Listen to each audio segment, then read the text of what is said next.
ప్రభు నామంలో మీ అందరికీ నా హృదయపూర్వక వందనాలు. ఈరోజు మన ధ్యానం మత్తయి సువార్త 5వ అధ్యాయం 4వ వచనంలో నుండి, దుఃఖపడు వారు ధన్యులు, వారు ఓదార్చబడుదురు అని. ఈ వాక్యం చదివినప్పుడు దుఃఖపడేవారు ఎట్లా సంతోషంగా బాగా ఆశీర్వాదంతో బ్రతకగలరు అని ఆలోచన చేసేదాన్ని. కానీ ఒకరోజు పరిశుద్ధాత్ముడు దీన్ని వివరించగా నేను చాలా దీవించబడ్డాను. అదే విషయాన్ని ఈరోజు మీతో పంచుకుంటున్నాను. ఈ లోకంలో లోకానుసారమైన దుఃఖము, దైవ చిత్తానుసారమైన దుఃఖము రెండు ఉంటాయని పౌలు కొరింథీయులకు రాసిన 2వ పత్రిక 7వ అధ్యాయం 9 నుంచి 11 వచనాల్లో రాస్తాడు. లోక సంబంధమైన దుఃఖం మనిషికి మరణాన్ని కలిగిస్తుంది, కానీ దైవ చిత్తానుసారమైన దుఃఖమైతే రక్షణార్థమైన మారు మనసు పుట్టిస్తుంది. ఈ మారు మనసు దుఃఖమును పుట్టించదు అని అక్కడ రాయబడింది. దేవుని చిత్త ప్రకారం పొందే దుఃఖంలో మనకి 7 ఆశీర్వాదాలు అక్కడ కనబడతాయి. 1, మనలో ఆత్మ విషయమైన జాగ్రత్తను పుట్టిస్తుంది. 2, దోష నివారణ జరిగిస్తుంది. 3, రోషాన్ని కలిగిస్తుంది. 4, దేవుని పట్ల భయాన్ని పుట్టిస్తుంది. 5, ఆత్మలో అభిలాషను. 6, దేవుని యందు ఆసక్తిని. 7, పాపానికి ప్రతిదండనను మనలో కలిగిస్తుందని పౌలు అక్కడ రాస్తూ ఉన్నాడు. ఒకవేళ మన దుఃఖము దైవ చిత్తానుసారమైనదైతే మనకెంతో ఆశీర్వాదంగా మారుతుంది.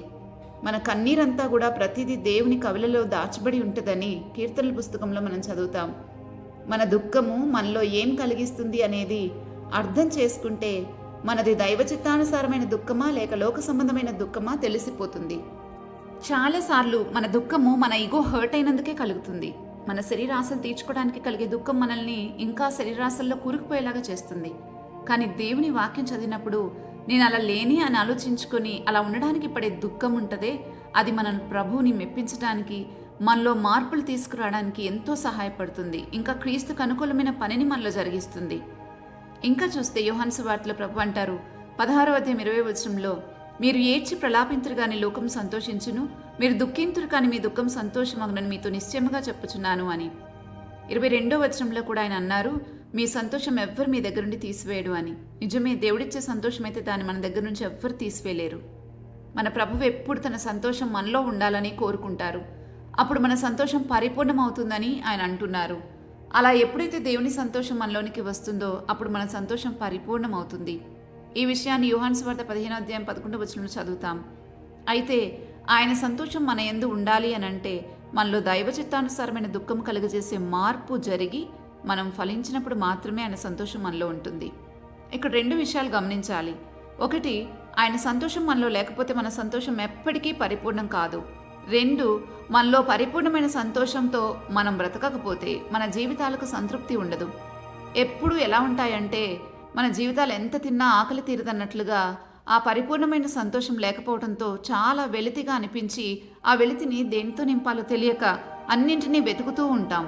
మనకు తోచిన దానితో నింపడానికి ప్రయత్నం చేసి ఆ దేవుని సంతోషం మనలో లేకపోయేసరికి మనలో పరిపూర్ణత ఉండదు. కాబట్టి ఇంకా ఆ గ్యాప్ని ఫిల్ చేయడానికి అన్నిటిలో చూస్తూ ఉంటాం, అన్నిటినీ వెతుకుతూ ఉంటాం.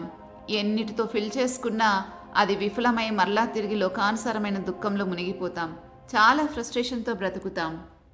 అందుకే దేవుడిచ్చే సంతోషం మనకు కావాలి. ఆయన మనకు అది వాగ్దానం చేశారు కూడా. కాబట్టి మనం లోకానుసారమైన దుఃఖంలో నుండి బయటపడినప్పుడే దైవ చిత్తానుసారమైన దుఃఖంలోకి నడవగలుగుతాం. అది అప్పటికి మనకు కొంచెం కష్టం అనిపించినా చెప్పబడినట్లు మనలో చాలా జాగ్రత్తను, దోష నివారణను, దేవుని పట్ల భయాన్ని, ఆసక్తిని, అభిలాషని, రోషాన్ని పుట్టించి మనలో మంచి మార్పును తీసుకుని వచ్చి దేవునికి అనుకూలమైన మనసును మనలో కలిగించడమే కాకుండా ఆయన సంతోషం మనలో ఉండేలాగా చేసి మన సంతోషం పరిపూర్ణం చేస్తుంది.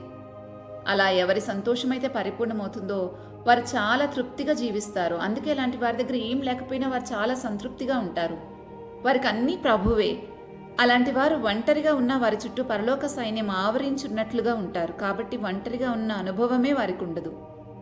అదే సంతోషం పరిపూర్ణం కాని వారైతే వారందరిలో ఉన్న ఒంటరిగా ఉన్నట్లే బాధపడతారు. అలాగే అన్ని విషయాల్లో కూడా. అందుకే దుఃఖపడే వారిని గురించి ప్రభు అంటున్నారు, మీరు ధన్యులు, అంటే మీరు ఆశీర్వదించబడిన వారు, సంతోషంగా బ్రతికేవారు అని. ఎందుకంటే వారు ఓదార్చబడే ప్రక్రియలో దేవుడు వారిని తన సంతోషంతో నింపి వారి సంతోషం పరిపూర్ణం చేస్తారు గనక. కాబట్టి ఎవరికైనా దుఃఖం కలుగుతుందా? మనుషుల వైపు చూడొద్దు, దేవుని వైపు చూడండి. మీ దుఃఖము ఆశీర్వాదకరంగా మారుతుంది. ఇంకొకటి, మీరు ఎలాంటి దుఃఖంలో ఉన్నారో ఒకటి పరిశీలన చేసుకోవాలి. అదే లోక సంబంధమైన దుఃఖం అయితే అప్పుడైనా సరే ప్రభువుని వేడుకోండి, తప్పకుండా దేవుడు దాన్ని మీలో నుంచి తీసివేస్తాడు. ఎందుకంటే లోకానుసారమైన దుఃఖము మరణానికి దారితీస్తుందని వాక్యం చెప్తా ఉంది. కాబట్టి త్వరపడి దాంట్లో నుంచి బయటపడచ్చు. ప్రార్థించండి, తప్పకుండా దేవుడు మిమ్మల్ని కాపాడి బయటకు తీసుకుని వచ్చి తన సంతోషంతో మిమ్మల్ని నింపుతాడు. మరి ప్రార్థించుకుందామా? మమ్మల్ని మిక్కిలిగా ప్రేమించిన మా తండ్రి, ఎవరిని నీ సంతోషంతో నింపుదామా అని ఎదురు చూసే దేవుడవని నిన్నెంతగానో స్తుతిస్తూ ఉన్నాం. మేమందరము సంతోషంగా క్షేమంగా ఉండాలని ఎంతో కోరుకున్న వాడవు. కానీ చాలాసార్లు మేము దుఃఖపడాల్సిన విషయాలేవో, దుఃఖపడకూడని విషయాలేవో కూడా అవగాహన లేని వాళ్ళంలా బ్రతుకుతూ ఉన్నాం. మాకు తగిన తెలివిని బుద్ధిని దయచేయండి. మా సంతోషం పరిపూర్ణమయ్యేటట్లు సహాయం చేయండి. ఈ రోజంతటిని మీకు అప్పగిస్తున్నాం. మా జీవితాల ద్వారా మీరే మహిమ ఘనత పొందుకోమని వేడుకుంటున్నాం. మేలులతో మమ్మల్ని నిరంతరము నింపే యేసుక్రీస్తు నామంలో అడిగి వేడుకుంటున్నాము తండ్రి.